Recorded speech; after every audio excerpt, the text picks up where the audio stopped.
Now come to worksheet 5, chapter percentage. Worksheet 4 has already solved and discussed. So come to question number 5 of worksheet 5. Question number 5. A farmer borrowed rupees 5,300 at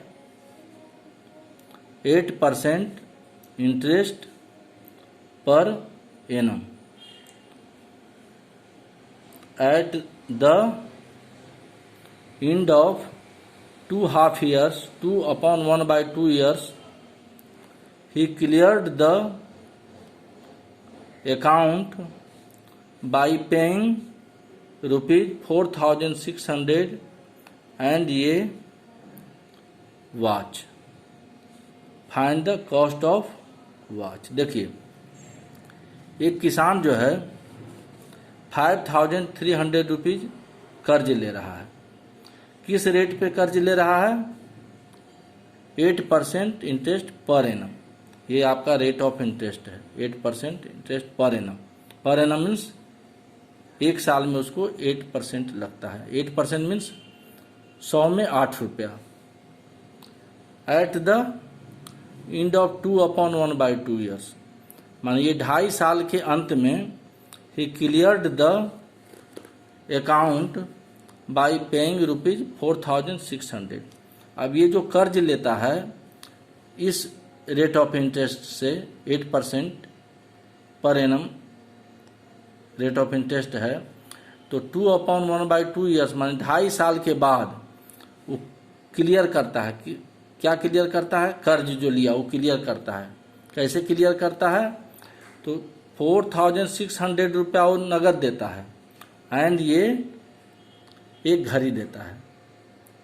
तो find the cost of watch. तो घड़ी का कीमत निकालिए.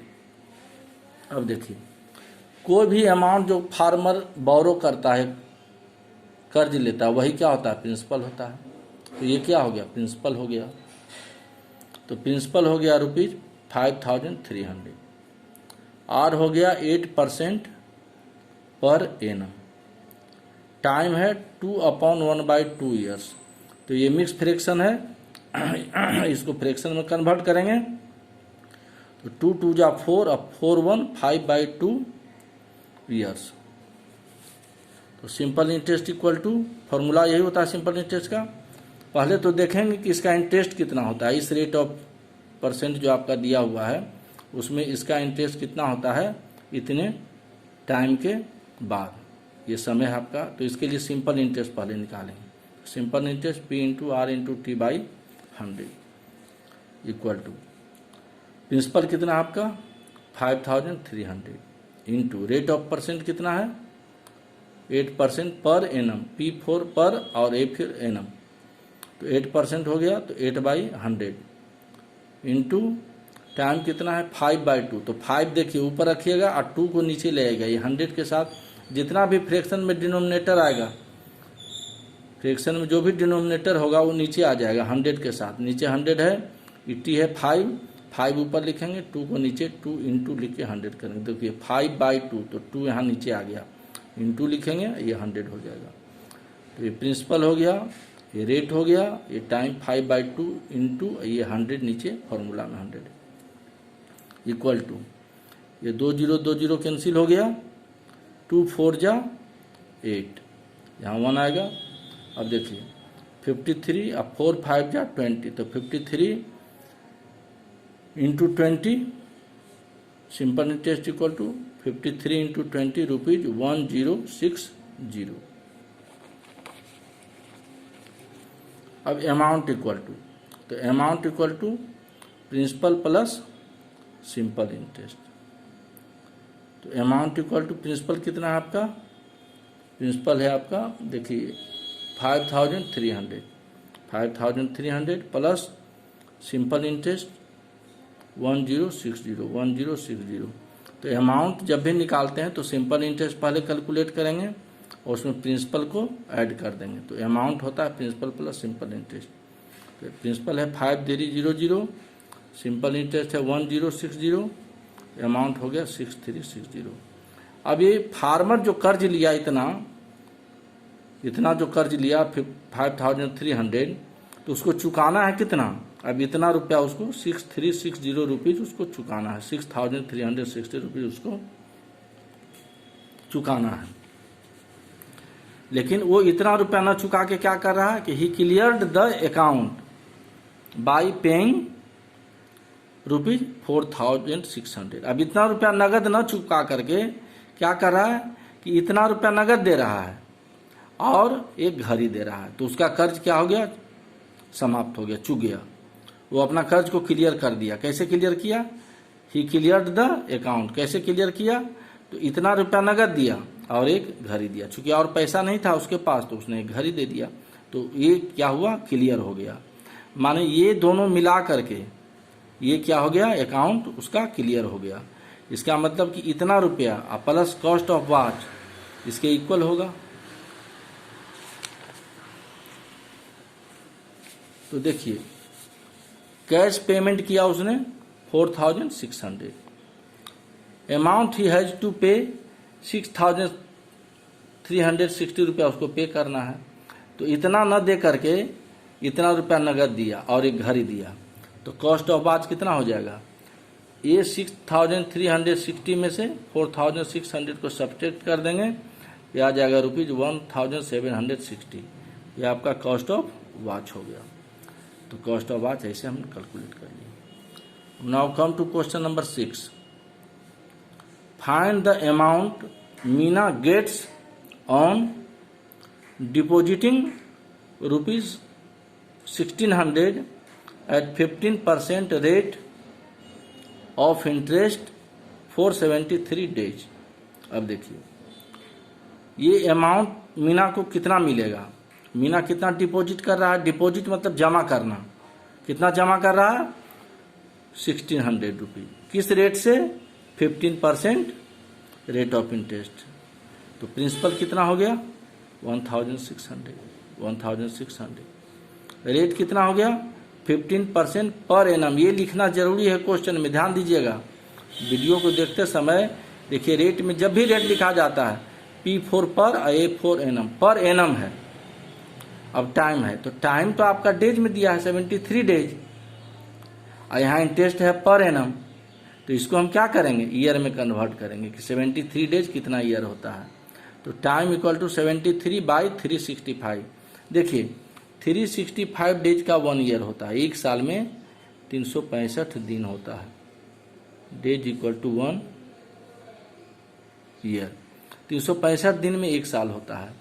तो days को year में convert करेंगे तो डेज है आपका 73 डेज, इसको 365 से डिवाइड कर। जब भी डेज हो तो उसको 365 से डिवाइड कर दीजिए। मंथ अगर हो तो उसको 12 से डिवाइड कीजिए। जैसे 8 मंथ अगर रहता है यहाँ तो 8/12 लिखते हैं, ये ध्यान देना है। डेज है तो 365 से डिवाइड करेंगे। अब देखिए 73 है और उसको 365 से डिवाइड किया, तो ये जब भी ये नंबर आएगा यहाँ पर 365, ये हमेशा 73 से डिवाइड होता है। ये नंबर जब भी ऊपर हो या नीचे हो, डेज जब भी होगा ऊपर में जो भी हो 73, 146, नीचे 365, तो ये नंबर 73 से डिवाइड हो जाता है। 365 को 73 से आप डिवाइड करके देखिए तो ये आएगा यहाँ पर 5 आ जाएगा। इसको डिवाइड कीजिएगा यहाँ पर 365 को 73 से डिवाइड कीजिए तो देखिए 73 5 जा 360, रिमाइंडर 0, तो ये 5 से डिवाइड होगा। तो जब भी ऊपर में डेज होगा और नीचे वाला ये भी 365 से डिवाइड होगा। 73 के अलावा और भी कोई अगर डेज होता है तो वो भी 73 से डिवाइड होगा। 146 अगर यहाँ रहता तो 73 से डिवाइड करते 146 को तो यहाँ 2 आता। इसको 73 से डिवाइड करेंगे तो यहाँ 5 आएगा। तो इसका एचसीएफ है 73, ये दोनों का एचसीएफ है 73। तो 73 से इसको डिवाइड करेंगे तो 1 आएगा, इसको 73 से डिवाइड करेंगे तो 5 आएगा। तो ये हो गया 1/5 ईयर। तो ये ध्यान रखना है कि टाइम को डेज में कन्वर्ट करने के लिए, डेज को ईयर में कन्वर्ट करने के लिए 365 से डिवाइड करना है। मंथ रहेगा तो बाय 12, क्योंकि 12 मंथ का एक ईयर होता है तो 12 से डिवाइड कर, ये ध्यान रखना है। वीक रहेगा तो 52 से डिवाइड करना है। अब आइए सिंपल इंटरेस्ट निकालेंगे। तो फॉर्मूला होता है P into R into T by 100 equal to principal कितना है आपका, देखिए 1600 इंटू रेट क्या है 15%, 15 इंटू टाइम कितना है 1 और नीचे 5 आ जाए, 1/5 है तो बोले थे कि 1 ऊपर रहेगा और 5 नीचे आ जाएगा 100 के साथ। यहाँ 100 के साथ 5 इंटू 100 करेंगे तो 5 3 जा 15, 20 कैंसिल हो गया तो 16 3 जा 48। तो सिंपल इंटरेस्ट हो गया ₹48।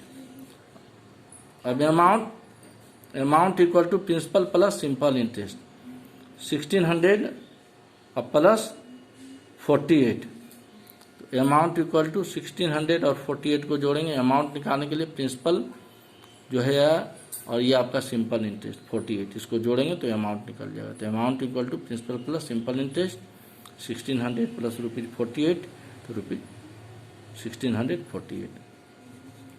तो ये जो है ये मीना को कितना रुपया मिलेगा 73 डेज के बाद, अगर वो डिपॉजिट किया है इतना तो उसको मिलेगा 1648।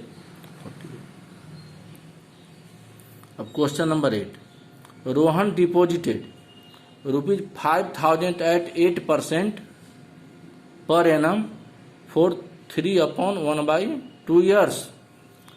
तो रोहन डिपॉजिट कर रहा है, देखिए रोहन है कितना रुपया डिपॉजिट कर रहा है 5000, तो जो डिपॉजिट कर रहा है वो क्या हो जाएगा प्रिंसिपल हो जाएगा। आर का वैल्यू क्या है 8% पर एनम, तो ये आर का वैल्यू हो जाएगा 8 और ये टाइम हो गया 3 2 जा 6 1 7/2 ईयर्स, ये रोहन के लिए हो जाएगा। और इसी क्वेश्चन में सुनील डिपॉजिट कर रहा है, डिपॉजिटेड ₹5000, सुनील भी 5000 डिपॉजिट कर रहा है, लेकिन इसका रेट ऑफ इंटरेस्ट कितना है 6% पर एनम। ये कितना साल के लिए कर रहा है 4 ईयर्स के लिए, ये ध्यान देना है। तो प्रिंसिपल सेम है, लेकिन रोहन जो डिपॉजिट कर रहा है उसका रेट ऑफ इंटरेस्ट 8% है और सुनील जो डिपॉजिट कर रहा है उसका रेट ऑफ परसेंट 6% है। रोहन कर रहा है 3/1/2 ईयर्स के लिए और सुनील कर रहा है 4 ईयर्स के लिए। तो who will get more interest, what amount will each get, तो दोनों में कितना अमाउंट दोनों को मिलेगा। तो इसके लिए देखिए आपको सीधी सी बात है कि दोनों का अलग अलग केस लेना होगा। केस फर्स्ट, अब रोहन का निकालेंगे तो रोहन कितना जमा कर रहा है प्रिंसिपल ₹5000,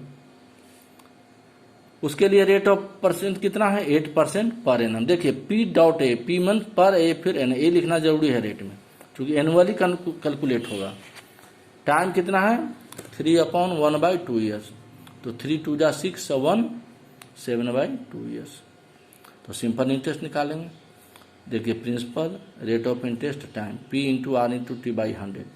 प्रिंसिपल कितना है 5000, रेट कितना है देखिए 8%, 8 इंटू टाइम कितना है 3 2 जा 6 1 2 3 जा 6 1 7/2।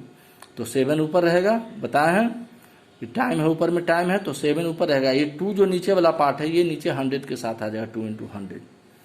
अब ये कैंसिल हो जाएगा, 2 4 जा 8, ये 2 0 कैंसिल हो गया।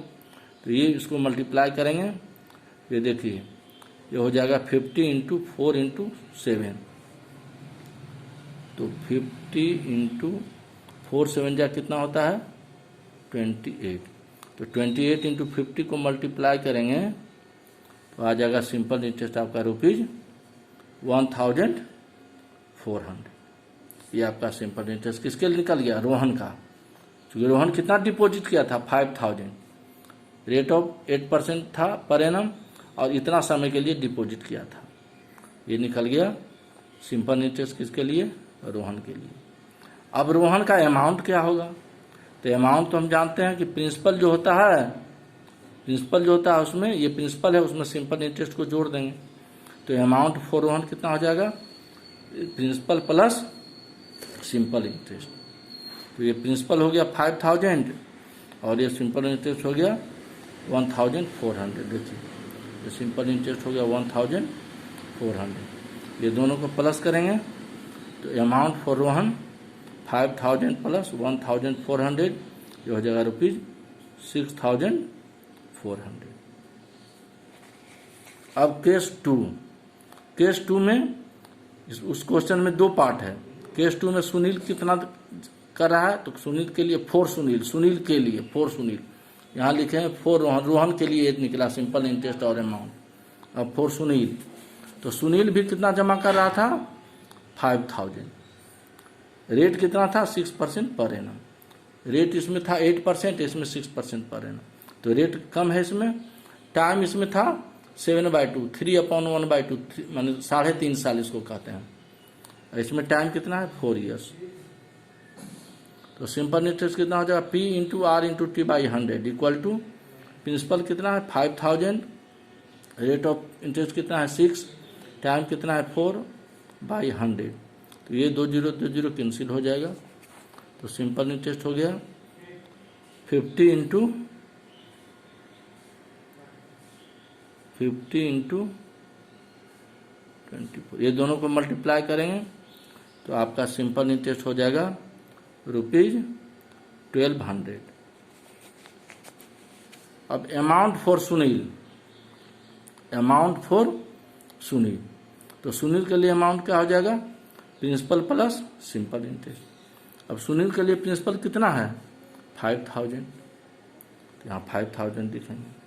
सिंपल इंटरेस्ट कितना सुनील का निकला 1200, तो 1200 लिखेंगे। ये दोनों को प्लस करेंगे 5,000 प्लस 1,200 कितना हो जाएगा ₹6,200। तो हो गया अमाउंट फॉर सुनील ₹6,200। तो देखिए अब इसमें क्लियर है कि रोहन पूछ रहा कि who will get more interest, question भी रखिएगा। तो रोहन कितना सिंपल इंटरेस्ट मिल रहा है रोहन को सिंपल इंटरेस्ट मिल रहा है 1,400 और सुनील को सिंपल इंटरेस्ट मिल रहा है 1,200। तो नेचुरली है कि Rohan will get more interest. देखिए सिंपल इंटरेस्ट का 1,400 है और सुनील का सिंपल इंटरेस्ट 1,200 है। 1,200 और 1,400 में कौन अधिक है? ये अधिक है ना, सिंपल इंटरेस्ट ये अधिक है।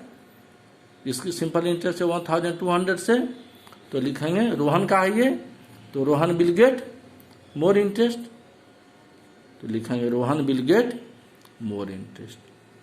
अब रोहन विल गेट अमाउंट कहता है कि what amount each gets will each get, what amount will each get, तो रोहन विल गेट अमाउंट, तो रोहन कितना अमाउंट रोहन को मिलेगा, तो अमाउंट फॉर रोहन 6,400, तो रोहन विल गेट अमाउंट 6,400।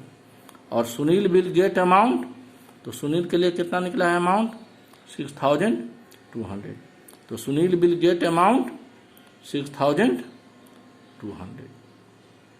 यही आपका है इस क्वेश्चन में। अब remaining questions you will given in homework.